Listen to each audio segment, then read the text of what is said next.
t-shirts. Hey, throw some all the way in the back. With all these lights, I can barely see. Everybody get up. I'm the guy who's supposed to keep you entertained after lunch. Let's see if I can throw these all the way back. They're not wrapped. They're not tight. Here you go. Have a t-shirt. I'll leave the bag down here for later. All right, guys. My name is Dr. Jeff West, and I have a story to tell because I want to get you guys feeling good. All right, in 2008, it literally, for me, it was great. It started off, I had a rip-roaring healthcare company with a business partner. We were kicking butt, and we were expanding to our second location. All right, we were kicking butt. February of that year, we started the brand new location. So we were going back and forth. We had 30 employees at the time. We were absolutely kicking butt. Let me get my little clicker out here. Because in March of that year, another big thing happened to me. Let's see if this works. I got married in Maui. I was 38 years old. It was probably one of the most emotional experiences and happy experiences that I went through because I finally found the right woman for me. All right. In Maui, on the beach, you can tell here that we wrote hearts down and put our names in it. And then my wife put something below it as a subliminal message because at that time, she was 3 months pregnant. All right. We had a baby on the way. So I had a brand new second practice, a rip-roaring company. I got married to the woman of my dreams. We had a baby on the way. I came back from being away in Maui for 10 days, and my new staff said, Dr. West, hey, you know, we're going to do a triathlon in August. Do you want to do it with us? I figured, why not? How hard could it be, right? 3 sports, you do them all at once. I had already been running. I'd already been swimming. All I had to do was buy a bike. So who here has ever competitively ridden a bicycle, competitively, in a race? All right, that's the fun part. But when you train, all you have is hours on a bicycle in this position. All you see is the road in front of you, your forearms, and you got your thoughts with you. And so on weekends, I would train for hours and train for hours and train for hours and train for hours, and I got in really good shape. And I noticed after, it was July at that time, I'm putting all the SPF on my arm, right? Got to protect myself when I go out there in the sun for 3 hours on a bicycle. So I'm out there riding and riding and riding, and all of a sudden I notice a mole on my arm started to get a little bigger. Like, well, I studied cancer in college, so it doesn't look like cancer. So I figured, August, I have this big race coming up. I'll just put it on the shelf. I'll come back to it later. So I kept on training and training and training and training and training and training, and then came the day of the triathlon. If you've never experienced a triathlon, you get up at 5 in the morning, you have to get there at 6 a.m., and you're with about 1,000 other people when there's no sun out. And it's shivering cold in the morning, but it's full of excitement. And then I realized there aren't many people that do this in the world. I'm with an elite group of people. It's kind of cool. The energy was something unlike I've ever seen before. So I got excited until I got into the water. Now, you see, I'd been swimming in a pool for months, for years, actually. I was in great swimming shape. The gun goes off. I start going. And all of a sudden, people are swimming on top of me and kicking me, and I'm half drowning and everything because I've never swam with 1,000 other people, right? Eventually, you get through it, and it's kind of crazy, but usually after about 20 strokes, there's a wall that I touch, I turn around, and I go the other way. So you get a little breather. Out in the open water, you don't get a breather. So I had to figure out how to swim in open water for the very first time in my life. So what I had to do, I did a little backstroke, I did a little breaststroke, I did a little freestyle, and I did a little more backstroke, and I kept going and going and going, and I got through it. It was hell. I got out of the water, got on my bike, I've got real strong legs, and then it just took off, and I fell in love with the sport. It was amazing. You get off the bike, there's a thing called the brick. It's called the brick because you can barely walk when you get off a bike, and now you have to go run, and you're like this, until it loosens up and you get through it. But it's an amazing experience to do something. So that was my year of 2008. It was going particularly phenomenal. I couldn't ask for anything better. So I'm on vacation at the end of August, having a wonderful time. I'm just having the greatest time in my entire life, and my phone rings. Oh, it's my business partner. Let me pick it up. I haven't talked to him in a week. I'm like, hey, dude, what's up? You know what's up. I'm like, what? What do you mean? He's like, you know what's up. I'm sick of your BS. Excuse me? I'm sick of your BS. We'll talk about it when you get back, but I'm done. I'm out. I want out of this business. Like, holy crap. 8 months, we're kicking butt. We have a second location, and now he wants to destroy it? Good Lord. So I had to go back in a couple days and deal with all the chaos of a business divorce. Anybody ever been through a business divorce? No different than a regular divorce. They're nasty. You have to separate all the assets and everything else. So now I have a baby coming in October, and I got to deal with a business divorce. Oh, well, I'll get through it. So, oh, yeah, I forgot. I have this mole, right? So I had to deal with his business divorce. Then I go see my family doctor, and I knew him because I had worked with him. And he says, yeah, it doesn't look like it's cancer. So that validated what I was thinking. He said, let's bevel cut the thing out, take it off to the lab, and I'll call you back in a week. So I shelved it again. All right, doesn't look like cancer. Now I get validated by another doctor. So I go back to dealing with the business divorce, and then the phone rings. It's the doc. I pick it up. I'm like, hey, doc, how's it going? He goes, Jeff? And then I'm like, uh-oh, because there was a pause. He said, I don't know how to tell you this, but you have stage 4 malignant melanoma. I'm going through a business divorce. I've got a daughter coming. And now I got to deal with cancer? Holy crap. Well, what do I do, Dave? He sent me to an oncologist, the top cancer specialist in our state of Delaware. I walk in to the doctor's office. I walk past a patient of mine who was one of the medical assistants, and she looked like she was looking at a ghost, like, and kind of, hi, Dr. West, how are you? I'm like, this is kind of strange. So I sit in the doctor's office. The doctor comes in like this, shaking his head, making a tisk, tisk, tisk type of noise, sits down and starts going over what he's going to do to me. And he never once picked his eyes up off my chart. He never looked at me in the eyes. I'm in healthcare. I look people in the eyes. This guy never looked me in the eyes.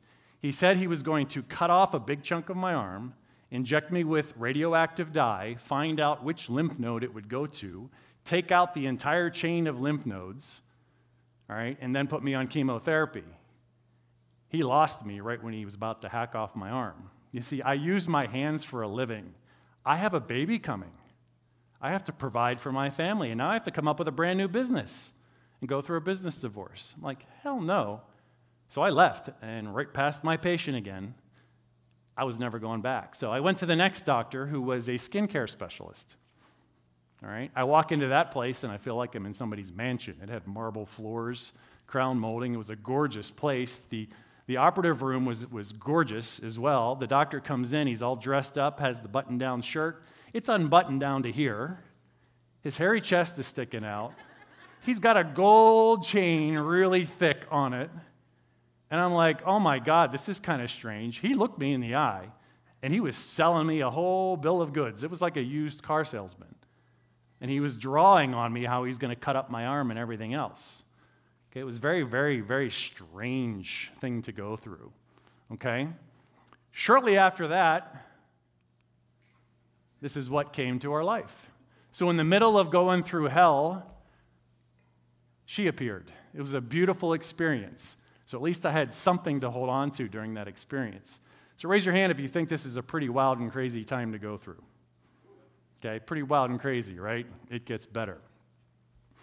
So I have to deal with this business divorce. I have to figure out how in the heck I'm going to save my life. All right, so I did a lot of research into that. I had to get a brand new business going. And then in November of that year, I'm driving on South I-95 into Wilmington in my big old beast of a Land Rover, and I'm going down the hill. And whoever has done that knows that it's a little windy going through Wilmington. Well, it's the fall. There's leaves on the ground. It's wet, and there's a pickup truck right in front of me. And as we're going down around the bend, it starts to fishtail. And And I went, that's interesting. And right as I thought that was interesting, he was like this.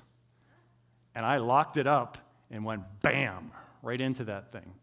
We hit so hard, it bent the axle of my SUV, and the tires were like this. All right? I felt nothing but my head go like that. It felt like it decapitated and then came back onto me. And I locked myself up. I was like, oh my God, it happened so quickly.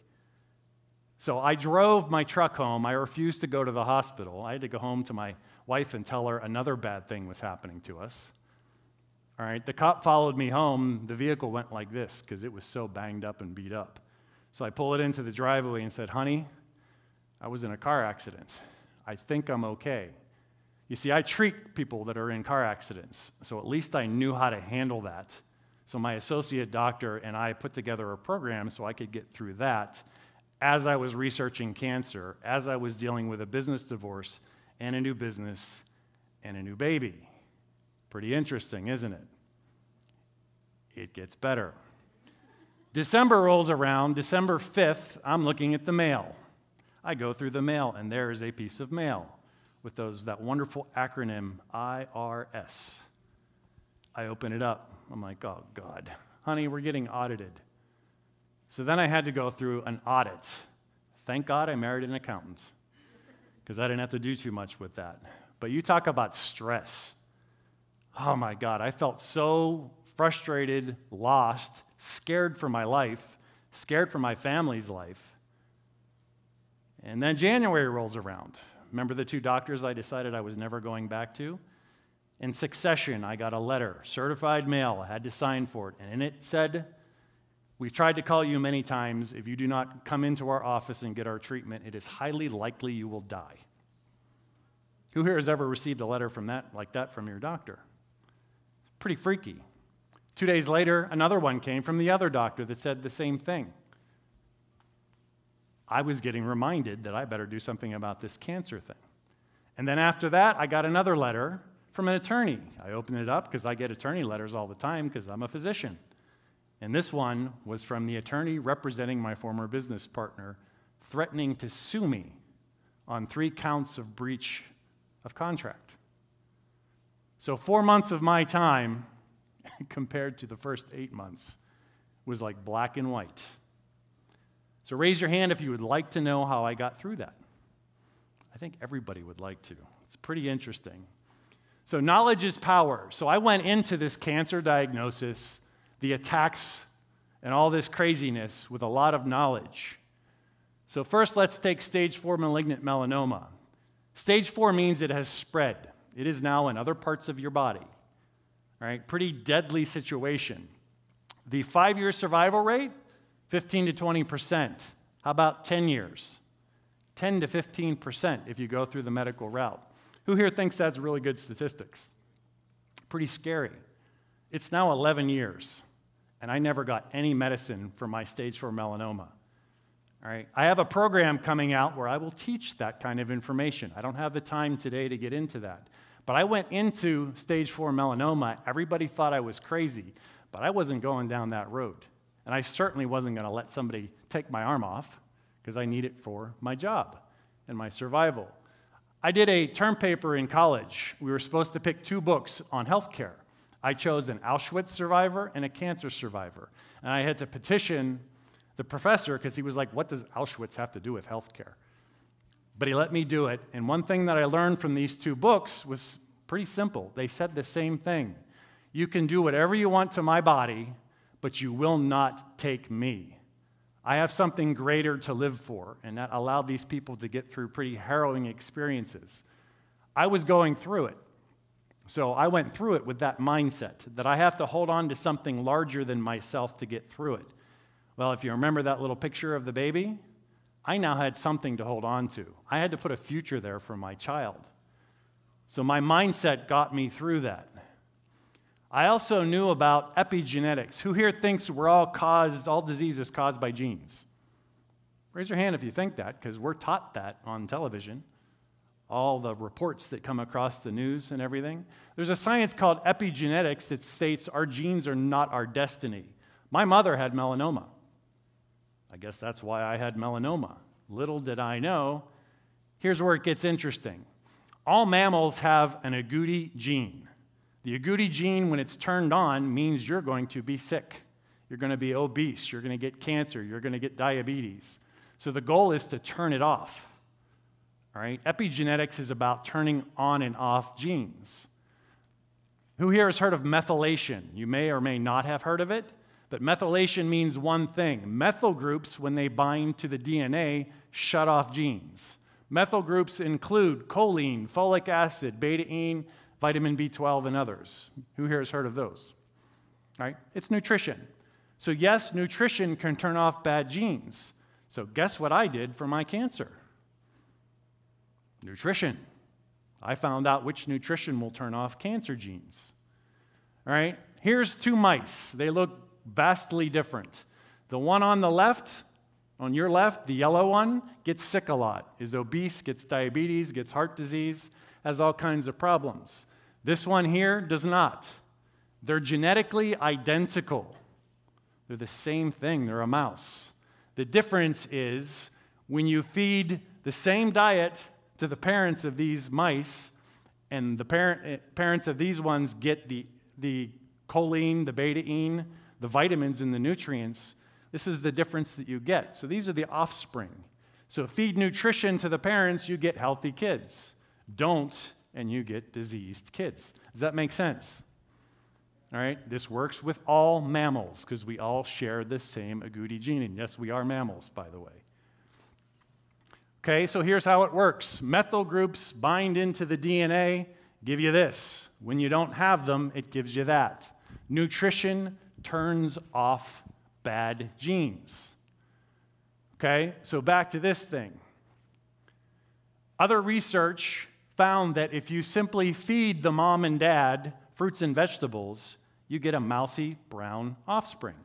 If you don't, guess what they feed them in the laboratory? Soy pellets. Okay? Is that part of the natural diet of a mouse? No. So you give them fruits and vegetables, you get a healthy mouse. Does that make sense? All right? You feed them bad things, you get something else. So eating organic fruits and vegetables can turn off bad genes. So guess what I did for my cancer? I juiced like crazy, organic beets and ginger and things like that. All right? Also, I knew of a magic pill. Do you guys know what a magic pill is? You take it and it cures all diseases. Did you know that there is a magic pill in healthcare? Anybody want to take a guess for what it is? Nobody? Carrots. No, nutrition is not it. Nutrition is very good, but it's not the magic pill. Exercise has been shown many times over to reduce the risk of every single disease, including early death. So knowing that, I exercised more. And I had colleagues tell me, Jeff, you got to slow down. You've gone through hell. You've got cancer. You need to rest. But the exercise tells me I shouldn't. It says speed up and do more. So I did. I kept doing triathlons because I knew this, right? So my cancer cure was my mindset. I had a daughter to live for, a wife to live for. Okay? Nutrition, diet, exercise, sunshine. Did you know that the sun does not cause cancer? Vitamin D is anti-cancer in your body. We are being lied to. The sun is actually beneficial. I use no SPF anymore, and I'm very fair-skinned, and I can spend hours in the sun. If you juice carrots and beets, all right, and get a big quart of it and drink it and go out in the sun, you'll last way longer because it's antioxidants. The sun oxidizes. It breaks down. Antioxidants prevent that. That's part of another program. It would take me an entire weekend to go over all of this stuff, but it's fascinating. So it turns out also that there's about 150 plus known natural cures for cancer around the world. But since they're not FDA approved, you don't hear about it in this country. But they actually exist. Cancer has cures. I found a $60 cure for my melanoma on my arm from Ecuador. It worked, and it worked on everybody else that took it. And it was only $60. Guess how much it cost to get chemo, surgery, and everything else? A lot more than $60. Right? So knowledge is power. So you have to get as much knowledge as you can. What I do and what I'm going to do for the next 25 years of my life is share this knowledge with people, because people need to be empowered by the knowledge. When I was in Penn State University, the first day of class, the first day, class 101, the first page of notes, the first line of notes went over what's called the scientific method. The scientific method simply states, to be scientific, it has to work 10 times out of 10. Okay? That's like it is in engineering. Engineers have to work things out 10 times out of 10 to become scientific. Raise your hand if you know anything in science, in healthcare, that's scientific. Does anything in healthcare work 10 times out of 10? There are some things, but it's not medicine. Back pain. 80% of adults will experience this in their lifetime, at least once, many people multiple times. Opioid overdose is now the leading cause of death in anyone 50 years and younger as of 2019. All right, so most people in this room, that's the number one killer, all right? Because that's the number one treatment for back pain.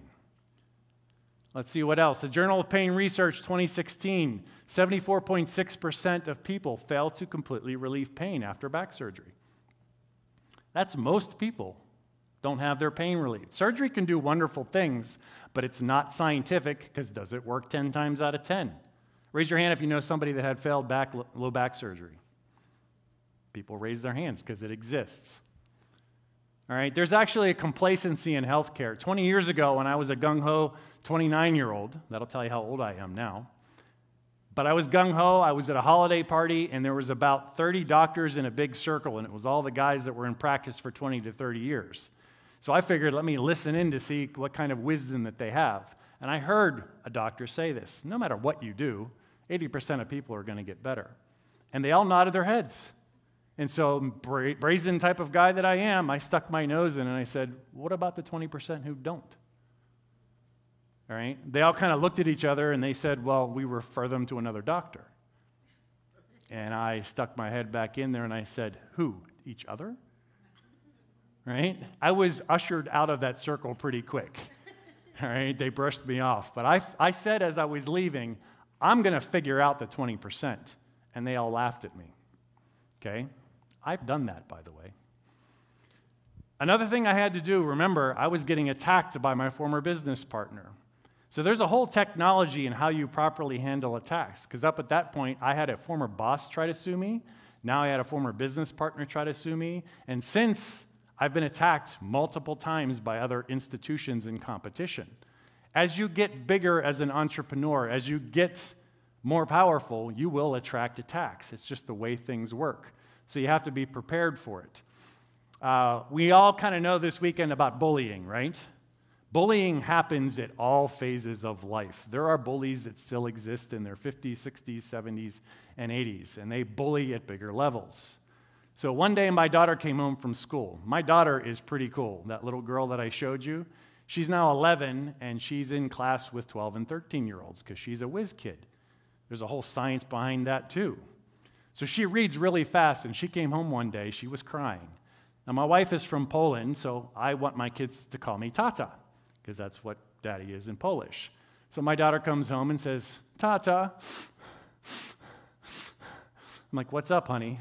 The kids were picking on me today. I'm like, why were they picking on you? What did they say? She said, they said I can't read that fast, and they said I was ugly, and they said I was stupid. And I went, honey, you know you can read, right? That fast. She's like, yeah. Are you ugly? No. I'm like, so here's what you do. Read 10 times faster. And she went, okay. And now she's kicking butt in school. Because that's the only way to truly handle an attack, is to flourish and prosper. To go harder, faster, stronger, and succeed. So the mindset for anybody should be, let's just flat out succeed and win. All right, there's a song that I like. Rob Thomas is a relatively famous singer. It's called The Problem Girl. He says, you worry all the things they could do to you, and you worry about the things they could say. Well, maybe you're just seeing things the wrong way. See, my daughter was worried about what the kids were saying, right? Have you heard of this emotional trickery? Don't let them get where they're going. You know they're only what they think of you. So what does that mean? When somebody unjustly attacks you, not justly, if you screw up, own it and move beyond it. But if somebody attacks you, raise your hand if you've ever had somebody call you names, attack you, say something about you, and it hit you in the soul, but you knew it wasn't right, but you couldn't figure those people out. Well, here's the cool thing. It's them that has the problem. So when they say you're stupid, they're really the ones that are stupid. And they can't live with the stupidity, so they have to bring you down to their level, right? Misery loves what, guys? Company, okay? There's a whole technology into how to do that because it exists in the world. When people are calling you out on something that's bad, know that they've got crimes against you, and you can figure them out and fight them off pretty easily. So be truly well. This knowledge is being compiled into video format as an online course. I will get to this soon. So is your mind set? Is your mind set for cancer? Most likely in life, you'll probably get diagnosed with it because it's prevalent. Is your mind set for the loss of a loved one? Is your mind set for happy times? Most people reflect on the bad and don't reflect on the good. So let's get into that. 20 years ago, I went to hear somebody speak like this, and the speaker said there are three types of people. You have your visionaries, your realists, and your pessimists, okay? So let's get into that. Let's talk about goal setting on how these individuals operate. Who here has ever heard of the Harvard study? Harvard interviewed a graduating class years ago, and they asked one question: do you write your goals down? And guess what they found? Less than 1% of people had written goals. About 3% of people had goals in their mind, and 97% of the people just wanted to get to the weekend to go party with their friends. And this was at Harvard, of all places. You would think it would be higher. 20 years later, they follow up with these people, and guess what they found? And they only asked one question: how much money do you make? And turns out that 1% of people who wrote their goals were making more money 20 years after college than the 99% who did not. When I heard that years ago, you better believe I started writing goals down. And I'm going to get to how that works in a second. So it works for anything you want in life. You see, when I was in my 20s, I was a young doctor with a sports car, and dating sucked. I couldn't find the right woman. It was absolutely crazy until one day I went to a seminar where they described how to write your goals down. And everybody's writing goals about money. I said, heck with this. I'm writing goals about women. All right? I wrote down everything I wanted in a woman, not the bad stuff, but the good stuff. Even how tall she would be, what eye color, how much she weighed, everything. I wrote it all down, and it was bizarre. 3 months later, I was at a party, and I ran into this girl that was beautiful. She was 5'7". She was open to everything I was talking about. It was the neatest experience. I walked away from that party. I didn't even get her phone number because I just knew this was the right one. It was just going to work out. It was amazing, but it's literal. You see, I wanted a girl that was 5'7". My wife was wearing 3-inch heels that night. She's 5'4", but I still married her. Okay? So let's get into this now, the visionary, the realist, and the pessimist. We're going to start with the pessimist. All right, what's the energy of pessimism? All right, energy, my life is ruined. How does that make you feel? How does that make you feel? Happy? No, it's heavy energy. And I'm going to get into the energy of things because I want to understand how things work. All right, I'm a geek when it comes to that. So this heavy energy is pessimism. Misery loves company, right? This day sucks. Dr. West blows. Pessimists will say that, okay? So the energy is really, really low. So let's go to the realist now. My dad was a realist. Passed away 2 years ago. Made a huge impact on my life, but he was a realist. Realists set goals, all right? Like, if I work hard enough, I'll just make enough to get by, okay? Have something to fall back on. Who here has heard that? Make sure you save to have something to fall back on, because in case you might fall back on it, right? It's a different type of mindset. I hope you get a good job someday. Work hard and get a good paying job, right? My dad said this when I decided to start my own practice. why do you want to start your own practice? You're making good money. Right? Literally what he said. So money doesn't grow on what, gang? Yeah, that's another realistic way of looking at things. Okay, the visionary, the energy level's way higher. Okay? It's a higher vibratory state. Everything in the universe vibrates. Okay, we'll get to that in a second. Goal setting is open to the imagination. For example, Jeff Bezos, as we know from Amazon, is said to lay in bed the first 2 hours of every morning and just imagine the future. Most people would think, well, he's a billionaire. He can spend 2 hours imagining the future. Oh, I think he's a billionaire because he spends 2 hours imagining the future. Because your imagination, your visualization is the way you create your future. Okay, so let's get into this. So the pessimist lives here. They set their goals here. And how often do they get them? 100% of the time. It's fascinating technology. These guys are so good at getting their goals. The realist lives here. They set their goals right here. And guess how often they reach their goal? 100% of the time. It's fascinating technology. Then there's the visionary. How high do you think the visionary sets their goal? I don't think this ceiling is high enough for that. Because there are some people that have wild, crazy visions of their future. And guess how many times those people make that vision? Rarely ever. All right, how many Jeff Bezoses are there? Not many. And what happens with the pessimists and the realists? They go, there goes Jeff again, trying and failing. He failed again. But where do you think the visionary gets? Here? Heck no. Here, here, here, somewhere along that path. Make sense? So which is more accurate to be, a visionary, a dreamer, or a realist, or a pessimist? Let's move on. So you can change. I've actually found a way to get the pessimists out of pessimism and the realists out of realism and get them on board to the vision. All right, it's a fascinating way to do it.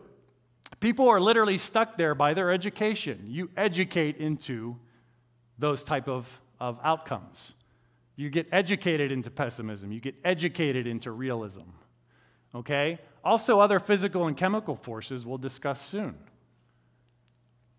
So visualization, Dr. Dennis Waitley, he was a sports psychologist, worked with basketball players in the Olympics back when they were actual amateurs, not NBA players. For 1 week, he put half the team in a dark room, had them visualize, put the other half on the court and had them shoot free throws. And they put surface EMG. They simply put pads on all the muscles to figure out what's firing when you make a shot versus miss a shot. And then the guys that were in the dark room make a shot in your mind. The muscles fired identically, just not as loud. It was very silent and subtle, but they fired the exact same pattern as somebody who makes the shot. That's fascinating. You guys have seen the Olympic Games when the jumpers go. They're like this. They're in their mind just doing it over and over again before they go and do it. Fascinating technology. Guess who won, by the way? After 1 week, they took them out and shot free throws. The visualizers won hands down. It starts with the mindset, folks. Okay, energy and vibration. Particles beget particles, beget particles, beget particles, beget particles, beget particles until we have nothing. Huh? This is fascinating. Newton's laws of physics is studying anything at the level of the atom and above, the big stuff, okay? The third law of Newton states that for every action, there's an equal and opposite reaction. Okay, now let's think about the pessimists and the realists. They're heavy. You suck. Things aren't going to do good. Blah, blah, blah. That's force. And guess what you get when you put force out? You get pushback. Okay? So it's hard to get beyond that type of thing based on this law. But what else is there? Okay, we talked about that. So if you want to be this type of an individual, all happy and everything is going good like the first 8 months of 2008 for me were, you have to take a look at what's underlying everything, right? If you want to study what makes us tick, take a piece of skin out, look at it underneath the microscope, and what do you get? You get particles called cells. You look inside a cell, you get elements, smaller particles. This one, by the way, is the most toxic of all of them, starting with fluoride. It's what we're taught in college. Fluoride is the most toxic of all the halogens. Chlorine is too. That's why they chlorinate water in pools. All right. Right now, as we speak, my townhouse in Florida is under a big tent, and they are gassing it with sulfuryl fluoride. And there's a big sign on it that says, danger, dangerous chemicals. And the place is getting gassed right now. Makes me real happy, makes my wife real happy, but we can detox this pretty quick and easy. Another technology. I'm out to solve, remember, get to the 20% who are having troubles. If you go further down into elements, you get atoms, right? Remember studying atoms in high school? What's inside an atom? Protons, neutrons, and electrons, right? That's the quantum physics world, and it has a different set of laws. In that world, you don't push and get pushback. There's ways that you can work differently with quantum physics to control atomic physics. All right, let's get into some of that. So you break these things down into smaller and smaller particles. You get to really small particles before you get to nothing. That doesn't mean there's nothing there. It just means science can't find anything smaller than one size particle. Now, the research in quantum world of dealing with those particles, it's interesting. In the conclusion, they said, you know, when we thought left, the particle moved to the left, in your case, this way. If we thought to the right, it moved this way. If we thought circle, the particles actually move according to the thoughts. Isn't that fascinating? The particles move according to our thoughts at this lowest level. And that's Nobel Prize-winning research. Cold fusion research, which is fusing atoms together, not to create a bomb, that's fission, that's breaking an atom apart, but fuse them together to create an amazing amount of energy. They actually, on a low scale, are able to do this. And the conclusion of the research was one paragraph, and it said, when most of us were positive that it would work, it tended to work. And when there was one or two naysayers in the group, it failed. And that was the conclusion of million-dollar research. So that means your mindset plays a role in the world of quantum physics. And those particles beget bigger particles, right? This particle can be controlled by the mind, and it makes up these particles, which make up those particles, which make up those particles, which make up the atom, which make up the cells, and which make up that. All right? Because your mindset can make you happy, and it can make you sad. And I'm not talking hocus pocus, The Secret. I'm talking scientifically, this actually freaking works, guys. And it's proven.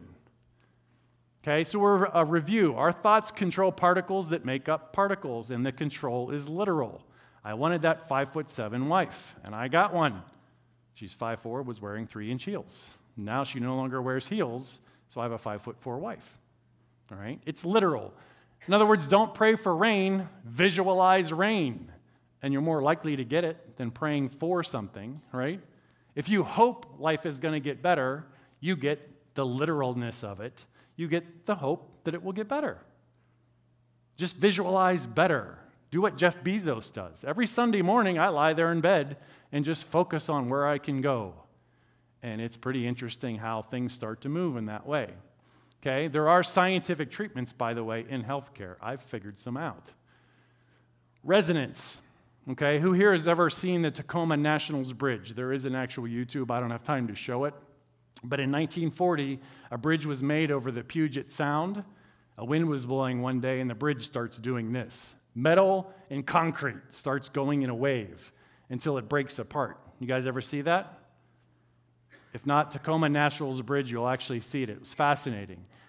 Everybody thought it was the wind, but 35-mile-an-hour wind will not bend steel and break up concrete. It was the resonance. Everything vibrates. Okay? Everything vibrates at a certain rate.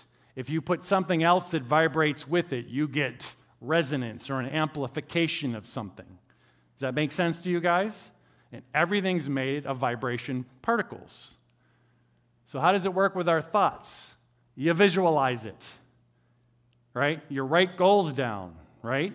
It starts to resonate and get stronger. If you tell your friends and your family, this is what I'm going to do, and if you have some visionaries with you, you get resonance. If you have naysayers, pessimists, all right, it gets very difficult to do, all right, and you got to work at it. So Alexander the Great, how did he take 35,000 men and defeat $1 million Persian army?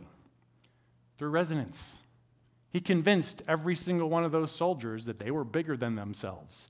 He put out the vision and got everybody to resonate with the vision. And that's an incredible amount of power that the individual has, okay? The 4-minute mile, did you know at one time it was impossible? There were too many pessimists and naysayers. You can't do that. A person would die. They said you would get a heart attack if you ran that fast. Until 1954, Roger Bannister did it. Once he did it, everybody else went, oh, it is possible. Let's go do it. So another guy did it in June 21st of 1954. John Landy, this was in Europe, and they raced each other and both broke it during a race. And the first guy in the United States did it in June of 1954, John Bowden. So visualization is key. Visionary, visualize the highest you can go will actually help to pull you there. So the goal here is to be somewhere above realism and in here and get a team that are okay with that, right? If you can find a team of people that agree with your vision, guess what happens, guys? All right? Did you know that I think it was like 22,000 small businesses out there are solopreneurs, one-person businesses, because it's hard work getting onto a vision. So you have to find people to go along with you, okay? And I think most of you guys are like that because you're here on a weekend when you could be out at the bars partying or wearing your Halloween costumes and everything else. So what else affects the mindset? Your nervous system is your master system. It's an 80% input of data, 20% output of data system. Nobel Prize winning research found that your nervous system is hardwired for posture. 90+%. Not your immune system, not your heart, not your lungs, for posture. Posture is key to being well in this world today. We also have the fight or flight system, all right? You guys have heard of fight or flight, and then the rest and digest system. That's called the sympathetic parasympathetic system. You cannot be in both at the same time. That's why you can't go eat a big meal and go run 5 miles. Physically can't do it. Your body can only do one at a time, okay? All diseases are related to chronic stimulation of this fight or flight mechanism. Your body can't maintain fight all the time. It needs to rest. And if you don't allow it to happen, you run into trouble. There's an entire technology on getting the body out of fight or flight. Here's a couple tips. All right, who here loves sugar? All right, come on, people. Everybody raise your hand. You know you do. All right, our ancestors never had anything that was high in sugar. So our genes are designed to raise blood sugar when there's a fight, because you need blood to go to your brain and your muscles to fight or run away. Does that make sense? So when you artificially inject sugar into your bloodstream by going to Starbucks, that was to my staff, with the sugary drinks, it boosts your sugar level and your body goes, where's the fight? Because there's a fight, according to your DNA. So you will absolutely drive your body into the ground if you constantly go after sugar and caffeine. A little bit of caffeine isn't so bad, though. So all diseases are related to this chronic stimulation of the fight or flight. So all you have to do is flip the switch. Okay, posture and mindset. Bad posture is a plague. If I look out there at everybody, most of you are all sitting in boom postures. Okay, it's a plague. What do we all have nowadays that we didn't have 15 years ago? Cell phones. And what do? Do we go like this and look at our cell phone? No, we look like this. And what do the kids do? They lay down with their head like this and the iPad on their body like this. And we watch TV in that same position. That causes the body to be stuck there. All right? So it is fixable by what I do, because chairs, like these chairs here, are made for butt comfort. They're horrible on your posture. All right? Shoes are made for foot comfort, but they're horrible on your posture, unless you wear what I wear. I stand all day for a living, and here's my support system, guys. There isn't one. We're designed to be barefoot. There are shoes that allow us to be barefoot. Make sense? Okay, let me fix this. Our kids and our future are in trouble. I go to my son's martial arts class. He's the only one completely upright in his postures. Everybody else is like this, trying to kick and punch when they're all hunched over. It doesn't work. And I see a lot of kids, the vast majority of them are having problems with this. So bad posture is associated with dying early. Literally, scientifically proven. Poor digestion, increased cardiovascular risk, back pain, arthritis, mood changes. People that are having trouble being pessimistic and realistic are in this posture. When your chest is out and your shoulders are back and your head is up, how do you feel? Like you could conquer the world. So we're actually digging ourselves a grave by all of this forward stuff with our iPads and phones. It causes head fog, dizziness, pelvis pain, arm pain, increases stress. Remember, fight or flight causes disease. Bad posture, along with eating sugar, you're going to run into problems. So posture correction, I found a way to correct posture. It's a bone thing, not a muscle thing. Go to a gym, look at all the big, strong, bulky guys, and they're all like this with overdeveloped chests, and they're walking around big and huge. It's a bone thing. I can prove it to everybody. Instruction on how to keep your posture good is part of our video course. Okay? This was me 20 years ago.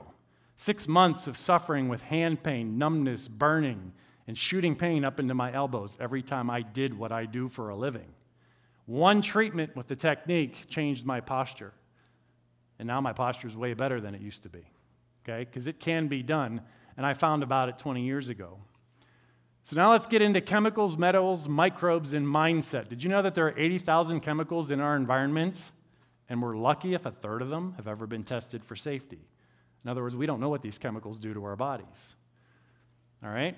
Toxic chemicals and heavy metals are in our food. They're in our deodorants. They're in our lotions, our creams. Did you know that most SPF lotions are carcinogenic, cancer-causing? That's why I don't wear it anymore, because I know it causes cancer. EWG.org goes really in depth about these things. It's a very interesting thing to look at, and it'll be part of our video program. Surely big industry is for our greater good, right? All right? This was this year. Turing Pharma CEO says that we are not in the business of getting the sick well. We're in business for our shareholders. In other words, big pharma doesn't care about you guys unless you're a shareholder. If you're a shareholder, if you've got a lot of money invested into them, they're your best friend. Okay? He actually said that. You can Google that. It's out there.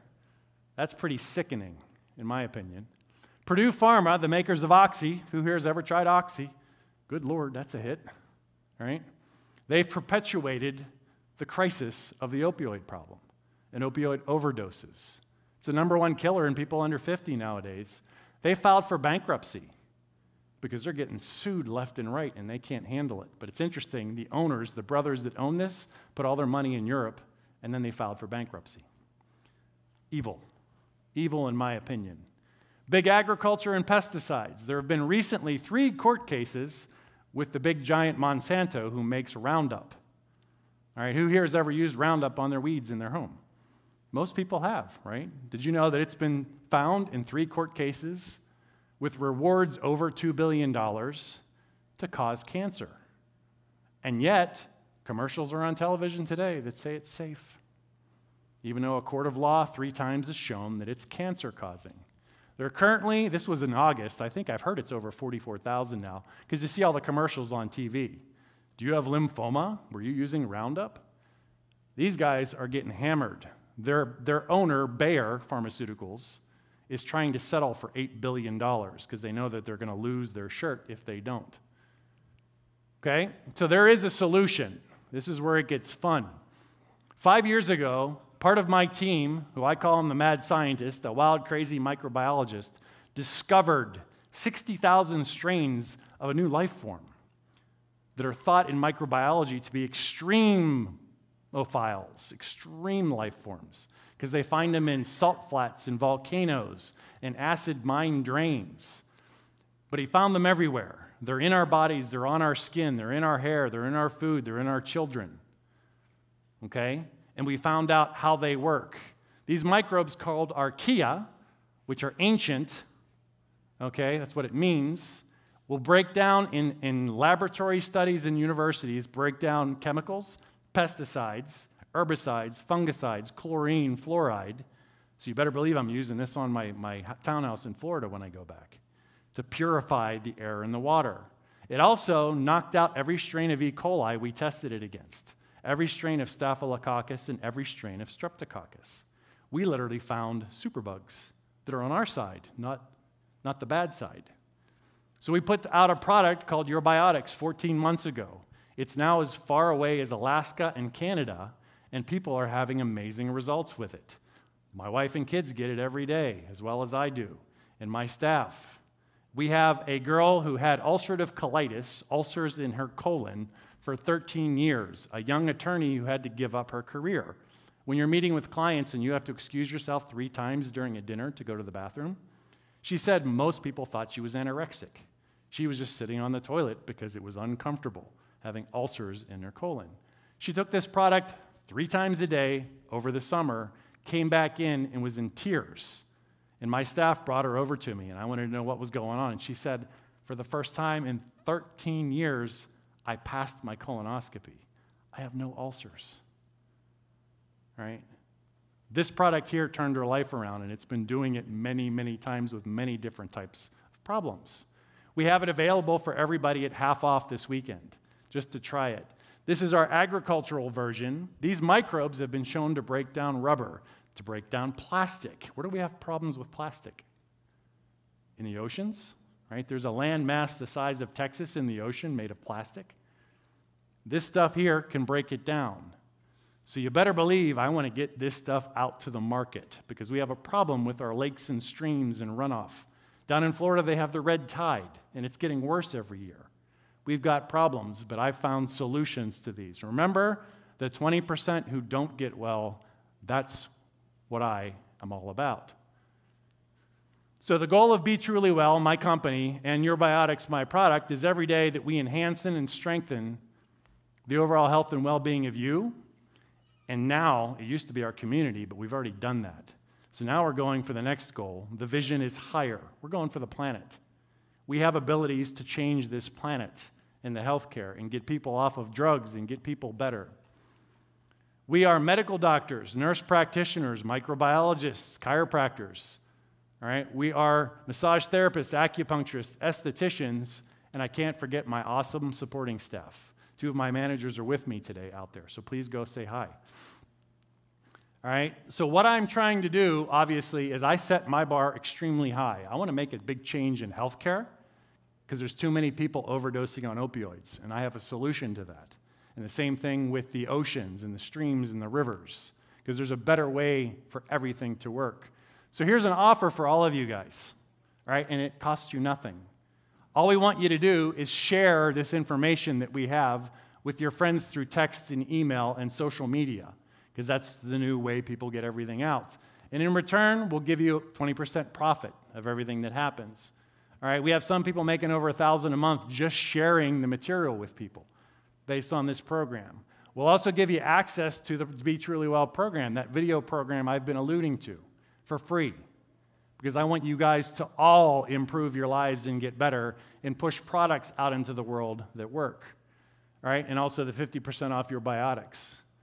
Okay, all you have to do is get your phones out. So everybody just get your phone out. All you got to do is new text, type in 91998, and then in the down below type DRWEST, and you're automatically in our system.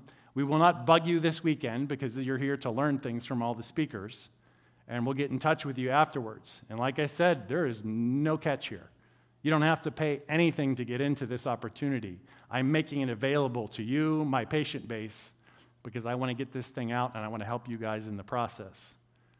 So it's been a sincere pleasure, gang. All right? I really enjoy doing this. I did it years ago, but I've been so busy in practice. But thank you for coming out. I really appreciate it. It has literally been an honor to be up here today. Thank you. Thank you.